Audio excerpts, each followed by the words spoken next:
की शिवनाचा उमेदवार कोणी काळे साहेब तुम्हाला सांगावं लागेल त्या भारतीय जनता पार्टीचा आहे आणि भारतीय जनता पार्टीचा असेल तरच ते दिल्लीचं पाणी आपल्या गावापर्यंत येणार आहे, आपल्या घरापर्यंत येणार.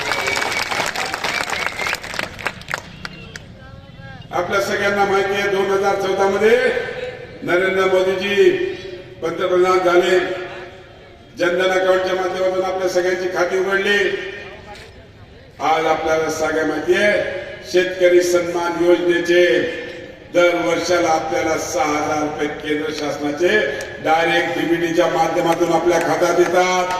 त्याच पद्धतीने महाराष्ट्र सरकारचे मान्य देवाभाऊचे 6,000 आपल्या खात्यात येतात. असे 12,000 रुपये प्रत्येक पुरुषाला त्याच्या. लक्ष्मी कशावर येते? कशावर येते लक्ष्मी? बोलतच नाहीत. माझ्या भगिनी खूप सगळ्या लक्ष्मी ही कमळावर येते.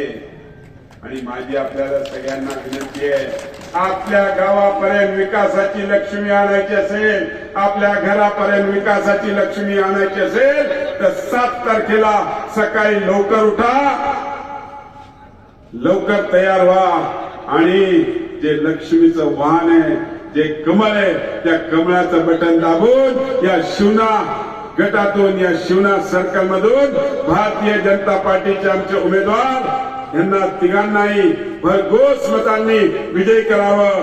बेबी अरुणा काळे आणि तसेच नेहा सुमित खरात आणि डॉक्टर राहुल सकाराम धनोई या सगळ्यांना आपण निवडून द्यावं हीच आपल्याला विनंती करतो आणि थांबतो.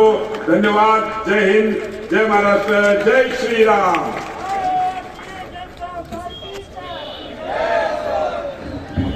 माननीय ओबीसी मंत्री, तर भारतीय जनता पार्टीच आपला विकास करू शकते.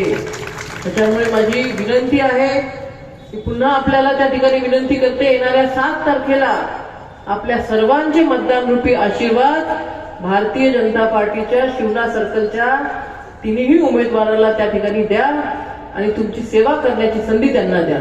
खूप खूप धन्यवाद.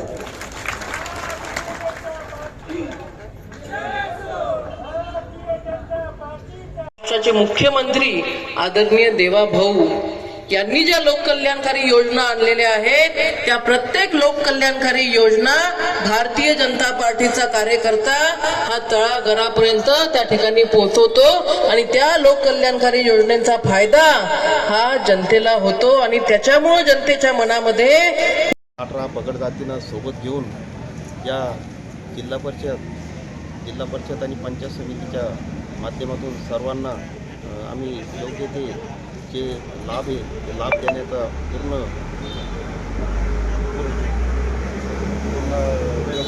पूर्ण प्रयत्न करू व त्या ज्या लाभापासून जे वंचित लोक आहे त्यांना जो लाभ देण्याचं आम्ही पुरेपूर प्रयत्न करू आणि सर्वांच्या ज्या काही विहिरी आणि कोठे घरकुल ज्या योजना आहे जिल्हा परिषदेच्या माध्यमातून त्या पूर्ण करण्याचा आम्ही ते पूर्ण प्रयत्न करू.